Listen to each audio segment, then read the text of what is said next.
నమస్తే శివ గారు. ఎలా ఉన్నారు సార్? సూపర్. యాహ్! అయితే 'శివ నిర్మాణ' అనగానే మీ పేరుకి ఉన్న కథ ఆల్రెడీ చెప్పారు. మళ్ళీ ఆ కథ రెండోసారి చెప్పించకుండా. బట్ నాకు దాంట్లో బాగా ఇంట్రెస్టింగ్ అనిపించింది ఏంటంటే, నిర్వాణ అనే ఆ పదం. అంటే దట్ ఈస్ డిటాచ్‌మెంట్ కదా! సో, మరి అంటే మీరు ఉండేదేమో గ్లామర్ ఇండస్ట్రీ. సినిమాలు చేస్తూ ఉంటారు. స్టార్స్ దగ్గర ఉంటారు. వాళ్ళు పొగుడుతూ ఉంటారు. ఆడియన్స్ దగ్గర నుంచి ఇంత లవ్ వస్తూ ఉంటది. సో, మరి వాళ్ళిచ్చే లవ్ నుంచి కానీ, మీకొస్తున్న పేరు దగ్గర నుంచి కానీ, లేదా మీరు సంపాదిస్తున్న డబ్బు నుంచి కానీ, డిటాచ్‌గా ఉండడం అంటే ఎంతవరకు డిటాచ్‌గా ఉంటారు? ఎలా డిటాచ్‌గా ఉంటారు? అంటే ఆ పేరంటే ఫస్ట్ ఆ పేరులో ఉండే సౌండ్, దాని మీనింగ్ అలా ఉండాలి అని ఉంటది. బట్ ఏదో కాన్షియస్నెస్ ఉంటది. మరి ఏదో ఒక రోజు మనం వచ్చిన స్పిరిచువల్లోకి వెళ్ళిపోదాం. ఉంటదది. స్పిరిచువల్లీ నాకు అది ఉంది. స్పిరిచువల్గా అంటే ఏదో మఠాలకు వెళ్ళిపోయి, పీఠాలకు వెళ్ళిపోయి, యోగాలు చేసి అలా కాదు. కామ్గా ఉండాలి. అన్నెసరీ థింగ్స్ మనకొద్దు. ఆ కామ్నెస్ రావాలి. ప్రతిదానికి ఎందుకు మనం రియాక్ట్ అవుతున్నాం అని ఒక మదనం ఉంటుంది మామూలుగా.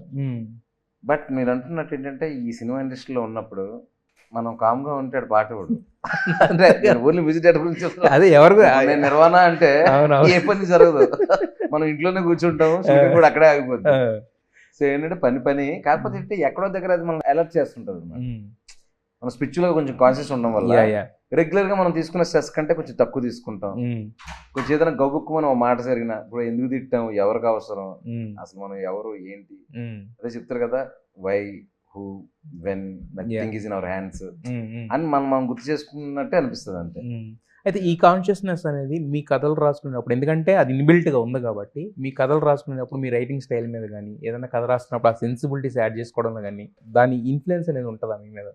నాకు కథల్లో కథనండి, నా యూనిట్ సినిమా షూటింగ్కి వెళ్తాం, 100 ప్రాబ్లమ్స్ వస్తూ ఉంటాయి. బట్ ఈ కామ్నెస్, ఈ నథింగ్ ఈజ్ పర్మనెంట్, ఈ స్పిరిచువల్ ఉండడం వల్ల ఏమవుతుందంటే, how you look at the things will be different అనమాట. నువ్వు అరిచే దగ్గర మాట్లాడతావు, మాట్లాడాల్సిన దగ్గర మౌనంగా ఉంటావు. That spirituality gives that strength అనమాట. స్పిరిచువాలిటీ అనేది పెద్ద మాట, బట్ ఏదో ఒక జర్నీ, ఒక ఇప్పుడు ఏమవుతుంది అంటే, మీకు మనుషులతో రిలేషన్షిప్స్ బాగుంటాయి, అందరూ మీ చుట్టూ ఉంటారు, ఒక కామ్నెస్ ఉంటుంది. అంటే మీరు ఓన్లీ షూటింగ్కి వెళ్ళినప్పుడు అంటారు, కానీ ఇప్పుడు మీరు చెప్పిందంతా వింటే మీ సినిమాల్లో అదే ఉంటుంది. అట్లీస్ట్ ఇప్పుడు అది రిఫ్లెక్ట్ అవుతుంది తెలియకుండానే. ఏదో అంటే మన ఇన్బిల్ట్ అనేది ఎప్పుడో ఆ సెన్సిబిలిటీస్ కనపడతా ఉంటాయి కదా. మనమే కదా. అదే అయితే యాక్చువల్గా మీ కథలన్నీ చూసుకుంటే ఏంటంటే, ఎక్కువ హ్యూమన్ ఎమోషన్స్ చుట్టూ ఇలా ఉంటాయి కదా. ఎస్పెషల్లీ ఈ కథ తీసుకున్నప్పుడు అంటే ఇవన్నీ మీ ఎక్స్పీరియన్స్లో నుంచి రాసుకుంటారా, లేకపోతే మీ ఇమాజినేషన్ నుంచి వస్తాయా? అంటే కొన్ని సెల్ఫ్ ఎక్స్పీరియన్సెస్, ఎక్కడో చిన్న ఇన్సిడెంట్ నేను చూసిందో అనుభవించిందో రాస్తామండి. ఇప్పుడు దీనికి వచ్చేసరికి ఏంటంటే, ఇలా ఒక డీప్ రూటెడ్ స్టోరీ రాయాలి, ఒక ఎర్తీ స్టోరీ రాయాలి, మట్టి వాసన అనిపించాలి అని అనుకున్నప్పుడు చాలా రోజుల నుంచి నాకు ఈ అయ్యప్ప సమ్మాలంటే ఒక ఫ్యాసినేషన్ ఉంది. చాలా మంది ఇప్పుడు 41 days నిష్టగా చేస్తారు, 42 నుంచి మళ్ళీ స్టార్ట్ చేసేస్తారు, మళ్ళీ మాలేస్తే మళ్ళీ నిష్టగా అయిపోతారు. అందులో ఒక అసలు భలే వనరబిలిటీ కనిపించింది, ఆ ఫ్లాడ్ క్యారెక్టర్ని డిజైన్ చేయడం. అందులో స్క్రీన్ ప్లేలో ఇంకా ఇంట్రెస్టింగ్ అనిపించింది, ఆ 41 days అనే ఒక టైం లైన్, దాంతో ఒక మ్యాజిక్ చేయొచ్చు. ఎప్పుడైనా ఒక స్క్రీన్ ప్లేకి ఒక కొత్త back drop with time line దొరకడం చాలా రేర్గా జరుగుతూ ఉంటుంది యాక్చువల్గా. ఏదో ఒక ఈవెన్ మీకు టైం అయినా ఒక 2 గంటలు ఏదో జరగబోతుంది అన్నప్పుడు అప్పుడు క్రియేట్ అయ్యే ఆ మూడు ఆ టైంలో నుంచి నాకు ఒక థ్రిల్లర్ ఎలిమెంట్ దొరికింది. దాన్ని ఒక ఫ్యామిలీ డ్రామాలోకి ఇంకాపరేట్ చేసి, ఫ్యామిలీ డ్రామా అనేది last day, it starts like family drama, turns into emotional drama, turns to thriller, ends up with emotional drama. కాదు సార్, నేను అంటాం అంటే మీకు కథలో లాస్ట్లో వచ్చింది ఫ్యామిలీ డ్రామా ఏదైతే ఉందో ఆ ఎలిమెంట్ ఫస్ట్ ఇరుముడితో స్టార్ట్ అయింది. 41 days ఫస్ట్ ఒక హీరో ఉండాలి, బాగా డ్రంకర్డ్ అయ్యి 41 days మాత్రం డ్రింక్ చేయకూడదు అనేది ఫస్ట్ నా మైండ్ స్ట్రైక్ చాలా ఇంట్రెస్టింగ్ అనిపించింది. దాని తర్వాత ఎవరి కోసం డ్రింక్ చేయకూడదు, తన ఎమోషన్ ఏంటి, తన స్ట్రెంగ్త్ ఏంటి, తన వీక్నెస్ ఏంటి. తన స్ట్రెంగ్త్ కూతురు, తన వీక్నెస్ డ్రింకింగ్, ఆ మధ్యలో ఉండే కాన్ఫ్లిక్ట్ ఏంటి, సో ఆ కూతురు చుట్టూ ఉండే ప్రపంచం ఏంటి. అలా ఒకటి లేయర్స్ అన్ని వెళ్తుంటే విలన్ పెట్టబుద్ది కాల నాకు. విలన్ పెట్టకుండా ఇన్సిడెంట్లనే విలన్లుగా చేస్తే ఎలా ఉంటుంది. ఒక ఊర్లో కొన్ని ఇన్సిడెంట్స్, ఆ ఇన్సిడెంట్లో ఇరుక్కుపోయిన ఒక క్యారెక్టర్ అలా పెడదాం. అందుకే ట్రైలర్లో డైలాగ్ ఉంటుంది, మన ఊర్లో ఏదో జరుగుతుంది గురుస్వామి అని. అవునవును, అదే. సో ఆయన చంపేద్దాం గురుస్వామి అనలా, మన ఇంట్లో ఏం జరుగుతుంది అంటే హీరోకి తెలియదంటే ఏముండదు, కానీ క్యారెక్టర్ తెలియకుండా చాలా ఉంటాయి. So I presented him like A character, even he don't know what is happening around him. అంటే చాలా మంది ఏంటంటే అందరూ ఇంతకు ముందు మీరు అన్నారు నా వీడియో చూసానని, దాంట్లో నేను అదే చెప్పా, మొత్తం చెప్పేసాడు అనుకున్నారు కానీ బట్ చెప్పలా. ఆ ఒక్క డైలాగుతోనే మొత్తం అసలు మెయిన్ అనేది ఎలిమెంట్ అనేది అవును, దాగుంది అవును. అనేది అదొకటి, తర్వాత ఇంకో డైలాగ్ ఉంటుంది, ఊళ్ళో ఉన్న ఆడపిల్లలందరూ నా దత్తత తీసుకున్నట్టు ఏంట్రా ఇది? సో ఆ 2 డైలాగుల్లోనే మొత్తం ఏదో దాచిపెట్టారు లోపలని ఉంది Yeah, yeah. యాక్చువల్గా. మీరు మొన్న చెప్తే ఏమన్నారంటే ఈ ఫ్యామిలీ ఇదంతా ఇది ఒకటి, దాంట్లో అయ్యప్ప స్వామి మీద కథ కాదు but Ayyappa Swami is element of this అని చెప్పారు కదా. అవునండి. బట్ మీకు ప్రజెంట్ చేయడమేమో ఇరుముడి అని ఫస్ట్, తర్వాత అయ్యప్ప స్వామి సాంగ్ రిలీజ్ చేసుకుంటే ఇలా వచ్చారు కదా. సో ఏంటి అది, అంటే ఫ్యామిలీ ఎలిమెంట్ లాస్ట్ బయట పెడదామనే మీ ప్లానా, లేకపోతే ఏంటిది అది? ఎందుకంటే అయ్యప్ప స్వామిది ముందు అంటే ఇలాగే పోర్ట్రే చేద్దామన్నా సినిమాని? ఫస్ట్ ఎనీ ఫిల్మ్ అండి, నేను ఫస్ట్ ఏం చేయాలనుకుంటానంటే I want to tell the people, first నా ఫిల్మ్ని సెపరేట్ చేయాలి మార్కెట్లో, ఐ మీన్ ఇండస్ట్రీలో ఫస్ట్ నా ఫిల్మ్ సెపరేట్ అవ్వాలి. సో నా ఫిల్మ్లో ఉన్నది మిగతా ఫిల్మ్స్లో లేనిది వేరేగా కనపడాలి, వేరే కనిపించాలి. సో నేను కథ రాసుకున్నప్పుడే 3 లేయర్స్ ఉన్నాయి, బట్ ఇందులో ఎక్స్క్లూజివ్గా ఉన్నది ఏంటి, హీరో అయ్యప్ప స్వామి భక్తుడు. సో ఫస్ట్ లేయర్లో అది పెట్టుకున్నా. సెకండ్ ఎక్స్క్లూజివ్గా ఉన్నది ఏంటి, ఒక అయ్యప్ప స్వామి భక్తుడి జీవితంలో ఒక అలజడి, అది ఒక ఎమోషనల్ టర్న్ తీసుకొని, ఒక క్రైమ్ యాంగిల్ తీసుకొని, ఒక థ్రిల్లర్గా కన్వర్ట్ అయితే ఎలా ఉంటుంది, అలా లేయర్ బై లేయర్ ఎస్టాబ్లిష్ చేసుకుంటూ వస్తాను. ఇది ఏంటంటే అసలు బేసికల్గా అతనుకున్న థింగే ఆ 41 days కదా. So that is the right way. అంతేగాని ఆ బ్యాక్ డ్రాప్ని తీసుకుంటే అందరూ అట్రాక్ట్ అవుతారు అట్లా ఎప్పుడు లేదు, అట్లా లేదు. అదే కథ కాబట్టి. ఎస్. అయితే దీంట్లో నాకు ఇంకోటి బాగా అనిపించింది ఏంటంటే ట్రైలర్లో మీరు వాడిన అట్మాస్ఫియర్, అంటే సెట్ చేసిన ప్లేస్ ఏదైతే ఉందో ఆ ప్రెమైజ్, ఆ ప్లేస్ ఎస్పెషల్లీ ఆ అట్మాస్ఫియర్ అదంతా ఉంటుంది కదా. ఇప్పుడు మన కేరళ సినిమా చూస్తుంటే అలా ఒకటి ఉంటుంది కదా, ఇదేంటంటే డీప్ రూటెడ్ అన్నదానికి ఎగ్జాక్ట్ గా అదే ఉంది. అంటే ఊరికి ఒక సపరేట్ గా ఉన్నట్టు ఉంది, అట్ ద సేమ్ టైం అదంతా ఉంది కదా డ్యామ్ అదంతా. సో అంటే ఒక రూటెడ్ సబ్జెక్ట్ కాబట్టి దీన్ని తీసుకుందాం అనేది వచ్చిందా, లేకపోతే ఎలా కథలో ఇంకేమన్నా దానికి ఏమన్నా లింకప్ ఉంటుందా దీనికి? లేదండి, అతను కొంచెం ఇన్నోసెంట్గా తీసాము, కానీ అతనికంటూ నచ్చిన వాళ్ళు నమ్మిన వాళ్ళు అవ్వచ్చు, చెప్తా కదా నాకు బలహీనత ఉంది, ఏ కూతురునైనా నా కూతురుగా చూసుకునే అరుదైన బలహీనత.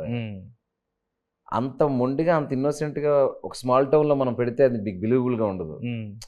ఆ క్యారెక్టర్ ఎలా ఉంటుంది, తన చుట్టూ ఉండే మనుషులే ప్రపంచం అనుకోవాలి. సాయంత్రం ఆ వైన్ షాపు, తెల్లారి కూతురు ఎలిమెంటరీ స్కూలు, శనివారం ఆదివారం సీలేరు మార్కెట్కి వెళ్ళి ఒక 2 అరటికాయలు వేసి మళ్ళీ వచ్చి ఇంట్లో పిల్లలతో కూతురుతో కబుర్లు చెప్పుకోవడం, అంతే ప్రపంచం అనుకోలేడు ఆ క్యారెక్టర్. అంతకంటే పెద్ద ప్రపంచం అవసరం లేదు తనకి. సో అందుకే అంత చిన్న ప్రపంచంలోనే కథ చెప్దామని అటు వెళ్ళాం ఆ టెరైన్లో. అయితే బేసిక్గా ఇలాంటి ఫ్యామిలీ డ్రామాస్ పండాలంటే ఏంటంటే పర్ఫార్మెన్స్ అనేది, అంటే మీరు 2 క్యారెక్టర్లు పెట్టినా 3 క్యారెక్టర్లు పెట్టినా 5 క్యారెక్టర్లు పెట్టినా వాటి మధ్య ఉండే ఆ డ్రామానే మొత్తం అందరికీ కూడా పట్టుకుంటుంది గట్టిగా నిండా. సో దీంట్లో ఏంటంటే అలాంటివి రావాలన్నప్పుడు ఏంటంటే జనరల్గా తెలుగు బాగా తెలిసిన హీరోయిన్ తెలుగు హీరోయిన్కి వెళ్తారు, అట్ ద సేమ్ టైం నక్షత్ర కూడా, ఎందుకంటే కీ క్యారెక్టర్ కాబట్టి. సో రవితేజ గారు ఎంత అయితే తెలుగులో ఇదిగా ఉండగలుగుతారో మిగతా వాళ్ళు కూడా అంత ఉంటే ఎక్కువ డ్రామా పండుద్ది అనేది జనరల్గా అనిపిస్తుంది కదా. బట్ మీరు ప్రియా భవాని శంకర్ కానీ లేకపోతే నక్షత్ర కానీ వెళ్ళడానికి ఏంటి చాయిస్? ఇప్పుడు మీరు అన్నట్టు అనుకోకూడదని, రవితేజ గారు అనగానే ఒక ఎక్స్పెక్టేషన్ ఉంటుంది కదా, అది అసలు రావద్దని. అంటే ఈ అమ్మాయి ఎవరు అనే లోపే క్యారెక్టర్ లాగా వెళ్ళిపోవాలి, అమ్మాయి ఈ పాప ఎవరు అనుకునే లోపే కూతురులాగా వెళ్ళిపోవాలి. ఐడెంటిటీ ఉండకూడదని ఫీల్ అయ్యారు. అది ఐడెంటిటీ అని కాదు. ఇప్పుడు థింగ్ ఏంటంటే అండి, ఇప్పుడు యాలాలో యాలాలో అన్న సాంగ్ వచ్చింది, 3-4 మాంటేజెస్ లో వాళ్ళు వైఫ్ అండ్ డాటర్ లాగా అట్లా కనెక్ట్ అయిపోయారు. ఇంకా మంచి మంచి స్టార్ హీరోయిన్స్, ఇంకా బాగా పాపులర్ హీరోయిన్స్ కూడా తీసుకొని చేయొచ్చు. బట్ ఏంటంటే ఎఫర్ట్లెస్ గా కథలో కలిసిపోవాలి వాళ్ళు. మళ్ళీ వాళ్ళ గురించి ఆలోచించి ఈ హీరోయిన్ కాంబినేషను అంటే అంత టైం ఉంటుంది అంటారా? అంటే ఒక్కసారి కథలోకి వెళ్ళి, అంటే మనకి సినిమా స్టార్ట్ అయిన 10-15 నిమిషాల తర్వాత ఇంకా అంత ఆలోచిస్తారంటారా జనాలు? ఫర్ ఎగ్జాంపుల్ కూడా చెప్తాను మీకు, మీరు బాల సినిమాలు చూస్తారు, బాల అవును డైరెక్టర్ బాల. ఇప్పుడు బాల సినిమాల్లో హీరోయిన్స్ ఎలా ఉంటారు? ఇప్పుడు మీకు దీపికా పదుకునే డేట్స్ ఉన్నాయని, ప్రొడ్యూసర్ డబ్బులు ఉన్నాయని తీసుకొచ్చి ఆ అమ్మాయికి ఒక 2 డార్క్ విలేజ్ క్యారెక్టర్ ఇచ్చి ఆవిడ మీద బలవంతంగా రుద్దలేరు కదా క్యారెక్టర్. సో ఆ వైబు ఆ ఇన్స్టింక్ట్ ఉన్న మనుషులతో చేస్తే మీకు యాంప్లిఫై అవుతున్న ఫీలింగ్ వస్తుంది.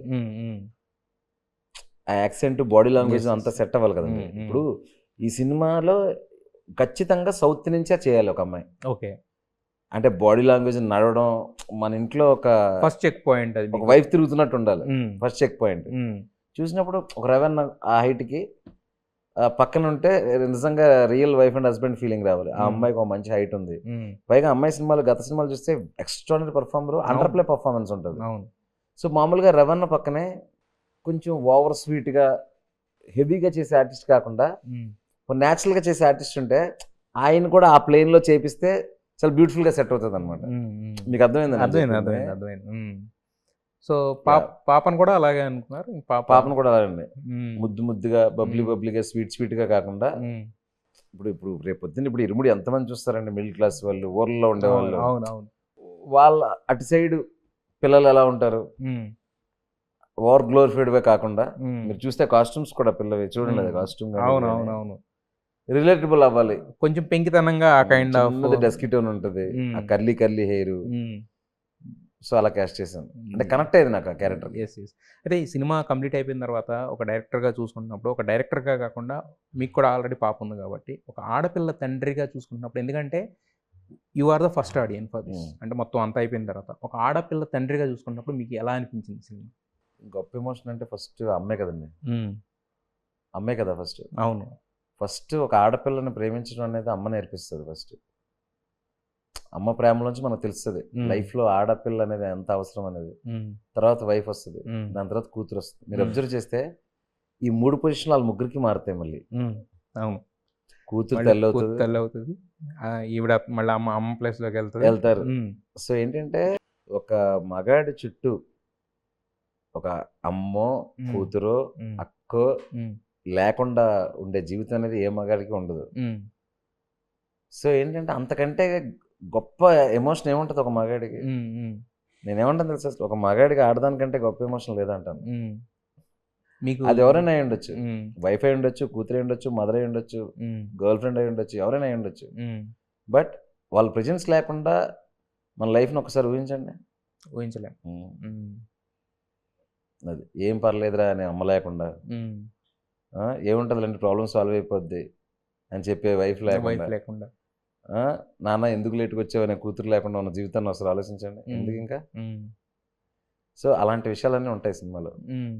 సో మీకు అంటే మీకు సినిమా చూసుకున్న తర్వాత ఏమనిపించింది అనేది ఎమోషన్ ఉంది కాబట్టి అది రెండర్ అవుతుంది. దానికోసం నేను కొత్తగా ట్రై చేయక్కర్లేదు, రాస్తుంటే వస్తుంటుంది అంతే.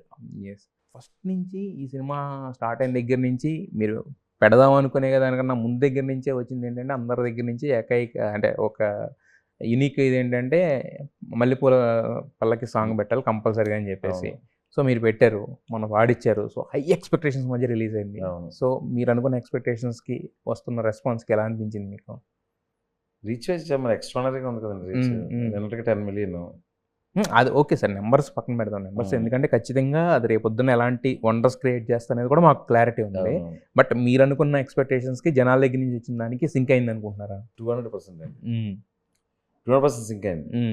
ఇంకొక విషయం ఏంటంటే, నేను ఒక పాట ఎలా వర్కౌట్ అవుతుంది ఇదేంటో దానికి ప్రయత్నం అంతా చేస్తాం, కానీ ఓవరాల్ టోటాలిటీ ఫిల్మే నాకు ఎప్పుడు ఇంపార్టెంట్. నేను ఒక పాట ఇప్పుడు మీరు అన్నారు కదా మిలియన్స్ అని, పాట ఒక 300 million వచ్చి సినిమా బాగుండకపోతే ఉపయోగం.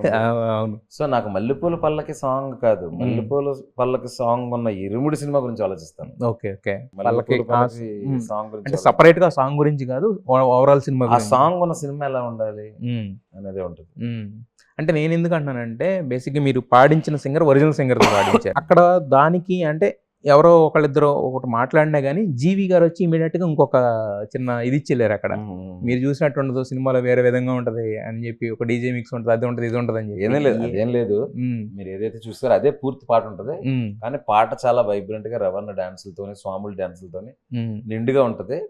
దాని ఎక్స్టెన్షన్ చిన్న ఫాస్ట్ బీట్ ఉంటది అనమాట, దాని గురించి చెప్పుంటారు ఆయన, డీజేది ఉంటది అని చెప్పేసి.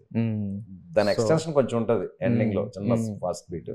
అయితే మీరు మొన్న వేరే వాళ్ళతో కూడా మాట్లాడుతూ కూడా అన్నారు కదా, మీరు ఇప్పుడు విన్న తర్వాత ఇలా ఉందంటున్నారు, మాకు ముందే తెలుసు సాంగ్ ఎలా ఉందో అని చెప్పేసి. అంటే ఒక కళాకారుడికి న్యాయం చేయలేము కూడా తప్పులేదు, బట్ మనకి at the end of the day మనకి బ్రెడ్ అండ్ బటర్ అనేది సినిమా కదా. సో సినిమాకి అది ఎంతవరకు ప్లస్ అవుద్ది మైనస్ అవుద్ది అనేది ఆ బేరీజ్ ఏం వేసుకోలేదా మీరు? నేను ఒకటి ఎప్పుడు కూడా మనకి లైఫ్లో ఒక ట్రిక్కీగా డెసిషన్ తీసుకోవాల్సిన కాల్ వస్తుందండి. సార్, మేము ఆయన్ని పిలిచి పాడించినప్పుడు మొత్తం పాడిన తర్వాత ఆయన గొంతులో 15 years ముందు తాలూకా మ్యాజిక్ ఎగ్జాక్ట్గా ఎక్స్పెక్ట్ చేయడం అనేది అది కష్టం. ఉండదు, ఎందుకంటే జరగదు ఏజ్ అది. పెరుగుతూ ఉంటుంది, ఒకరు కడుతుంది. కానీ నేను ఏమంటానంటే ఇప్పుడు నేను ఒక వేరే ప్లే బ్యాక్ సింగర్తో అందంగా పాడించి అక్కడ ఎక్కువ లాస్ అవుతానా, డప్పు సీన్ గారితోనే పాడిస్తే అక్కడ ఆయన వాయిస్ లో ఉండే కొంచెం బేస్ అది కొంచెం తగ్గుండొచ్చు, దానివల్ల లాస్ అవుతానా అని నాకు ఒక ఎడ్జ్ ఉంటుంది. అప్పుడు ఓకే, ఆ ఎడ్జ్ లో నేను తీసుకున్న కాల్ ఏంటంటే ఒక చిన్నది తగ్గిన ఎఫెక్ట్, ఆ డప్పు సీన్ గారు పాడితే వచ్చే అందం వేరు, 2 రోజులు కాకపోతే 3వ రోజుకి ఈ పాట అలవాటు అయిపోద్ది అని నాకు కాన్షియస్ డెసిషన్ ఉంది, ఆ కాన్ఫిడెన్స్ ఉంది. అందుకే ఈ రోజు మీరు చూస్తే ఫస్ట్ 2 రోజులు గొంతు ఖచ్చితంగా ఉంటుంది. ఎందుకంటే మీరే చూడండి, ఘంటసాల గొంతులో భగవద్గీత మనం వింటాం, సడన్ గా సిడ్సీ గొంతులో వింటే ఎలా ఉంటది? ఫస్ట్ మంచి సింగర్ అని కాదు, ఈ చెవులు మనసు ఒకసారి అలవాటు పడితే అండి అది ఒక కొత్త దాన్ని తీసుకోవడానికి టైం పడుతుంది.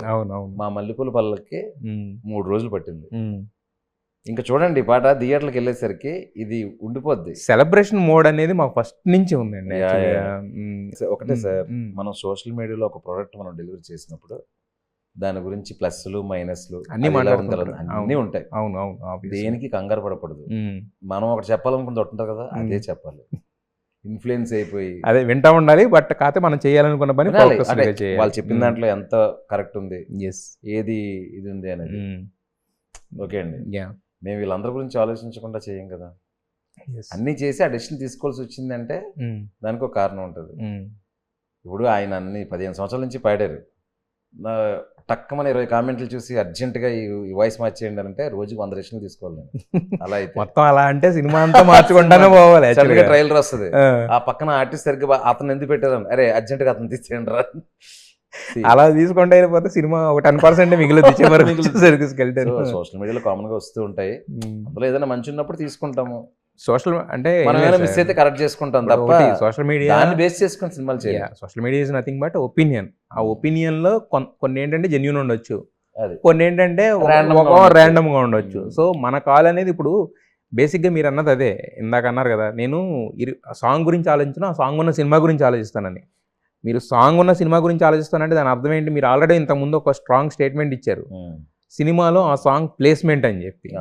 సో ఇవన్నీ లేకుండా మాకు జస్ట్ జనరల్గా చాలా హై ఎక్స్పెక్టేషన్స్తో ఒక సాంగ్ రావాలని అలా అనిపించిందేమో కానీ, బట్ మీరు అన్నట్టు అది ఇప్పుడు అంతా దాటిపోయామండి. పోస్టర్లు అయిపోయినాయి, సాంగ్స్ అయిపోయినాయి. అవును, మల్లెపూల పల్లకి సాంగ్ రిలీజ్ చేసేసాం.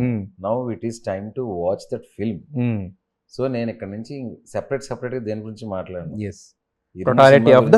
ఇరుముడి సినిమా గురించి ఏంటి, ఆ సినిమా ఇచ్చే ఎక్స్పీరియన్స్ ఏంటి, దాని గురించి. అయితే రవితేజ గారిని జనరల్గా మామూలుగా ఆయన ఏం చేయకుండా నార్మల్గా వస్తేనే రెడ్ బుల్ కాకపోతే ఒక 10 రెడ్ బుల్ తాగిన ఎనర్జీతో వస్తారు. యాక్చువల్గా సెట్కి వైబ్రెంట్గా ఉంటుంది, ఏది కావాలంటే అది 1 more తీసుకుంటే, ఇలా కొంచెం చిన్న డైరెక్టర్లు ఎవరు ఉంటే అబ్బాయి అని, పెద్దోళ్ళు ఉంటే సార్ అనుకుంటే ఇలా కలుపుకుంటే ఇంత ఇది వెళ్ళిపోతారు కదా. సో మరి ఆయన్ని ఇంత సెటిల్డ్గా చేయించాలన్నప్పుడు అన్నయ్య అంత వద్దు కొంచెం తగ్గించింది, అలా సిచ్యువేషన్ తీసుకుంటారు. అలాంటి సిచ్యువేషన్ వచ్చిందా అంటున్నా, ఎందుకంటే ఆయన ఎనర్జీ చాలా ఎక్కువ బేసిక్గానే. అది ఎప్పుడు ఉంటుందండి, ఫస్ట్ 4-5 days ఉంటుందండి.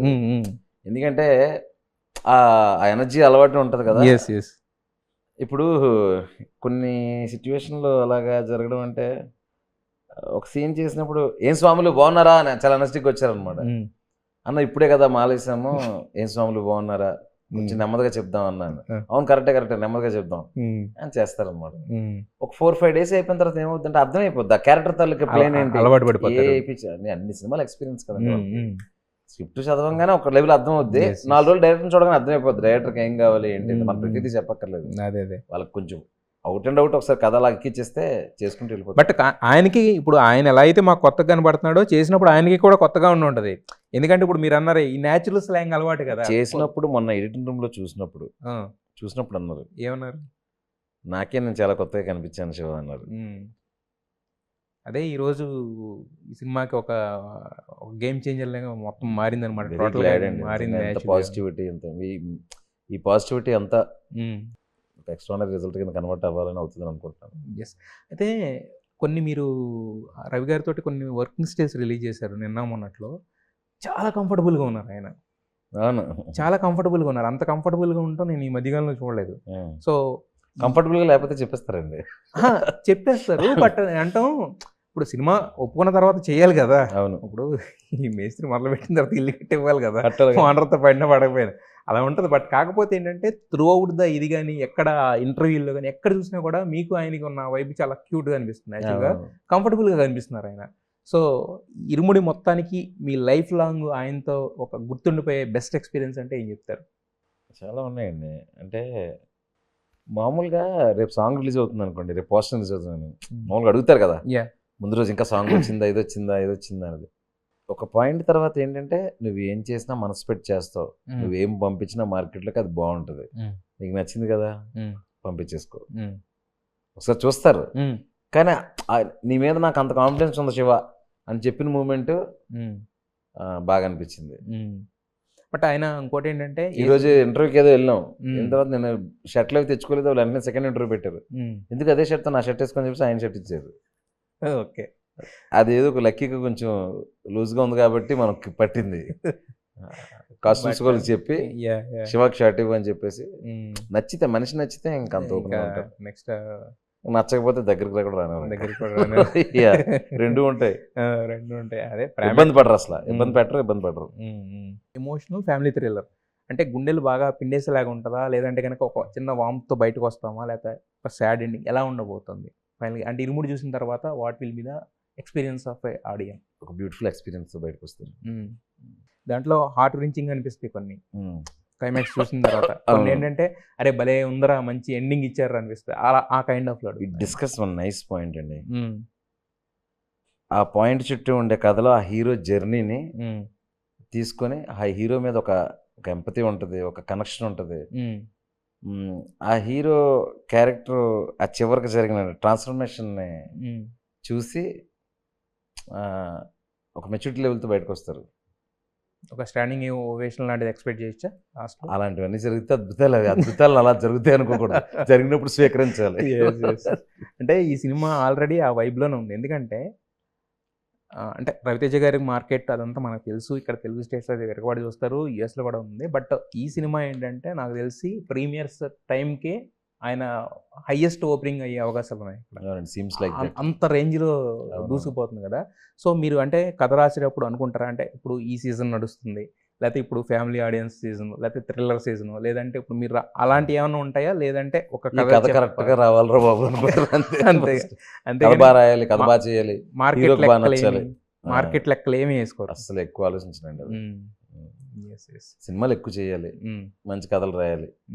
హీరోలు అందరూ నన్ను నమ్మేంత శక్తి కావాలంటే, నమ్మకం కావాలంటే ఆ సినిమా నిరూపించుకోవాలి కదా. ఎవ్రీ ఫిల్మ్ ఈజ్ ఒక కదా, ఒక్క హీరోలే కదా సార్, హీరోలు నమ్మారు, ఆల్రెడీ ప్రొడ్యూసర్స్ ప్రతి సినిమాకి నమ్ముతారు, ఎందుకంటే మీరు చేసే అంటే మీరు ఎంత జాగ్రత్తగా ఉంటారు. భయం ఉంటుంది సార్ నాకు బాగా. అంటే ఏంటంటే చాలా కథలు వస్తుంటాయి మైండ్లోకి, ఈ కథ తప్పుగా చెప్తే ఇంకో కథ కరెక్ట్గా చెప్పే అవకాశం రాదు మనకి, కాంప్రమైజ్గా చెప్పాల్సి వస్తుంది. అదే కరెక్ట్గా వర్కౌట్ అయింది అనుకోండి, ఇంకొంచెం ఫ్రీడమ్తో ఇంకొంచెం ఎక్స్ప్లోర్ చేసి ఇంకేదైనా చేయొచ్చు. అది సో ఆ భయమే మిమ్మల్ని నడిపిస్తుంది, సో ఆ భయమే జనాలకు మిమ్మల్ని దగ్గర చేస్తుంది, మీ సినిమాలో వాళ్ళు గుండెల్లో పెట్టుకునేలా చూసుకుంటుంది. Thank you so much. So ఖచ్చితంగా ఇరుముడికి కూడా మీ ఫిల్మోగ్రఫీలో ఒక మంచి ప్లేస్, ఇప్పటికే ఒక స్టాండ్ అవుట్ అయ్యే ప్లేస్ ఉండాలని చెప్పి మనస్ఫూర్తిగా కోరుకుంటున్నాను. అండ్ వన్ మోర్ థింగ్ ఏంటంటే, నాకు ఈ మధ్య ఇరుముడి గురించి రాసిన వాటిల్లో మీ ఇంటర్వ్యూ ఒకటి నాకు బాగా నచ్చిందండి. Thank you. అంటే వర్డ్స్ కానీ ఇది కానీ, అంటే సినిమాని మెచ్చుకున్నారని కాదు, చాలా క్లీన్ ఎక్స్ప్రెషన్ ఉంటుంది మీది. 3-4 చూశాను, బాగుంటుంది. Thank you so much sir. అయిపోయిన తర్వాత ఒక మంచి వైబ్ తోటి మళ్ళీ ఇరుముడి మల్లెపూల పల్లకి సాంగ్ లో ఉంది కదా ఒక వైబ్, అలాంటి వైబ్తో నెక్స్ట్ 21st చూసి ఖచ్చితంగా మమ్మల్ని ఆశీర్వదించండి. ఖచ్చితంగా నేనే కాదు, మొత్తం ప్రేక్షకులు అందరూ కూడా ఒక హానెస్ట్ జెన్యూన్ ఎమోషన్స్ ఉన్న ఫిల్మ్కి ఎప్పుడు కూడా వాళ్ళ సపోర్ట్ ఉంటుంది. సో ఆ సపోర్ట్ ఇరుముడికి ఉండాలని చెప్పి మనస్ఫూర్తిగా కోరుకుంటాను. Thank you. Wish you all the best. Thank you brother. Thank you so much. Thank you.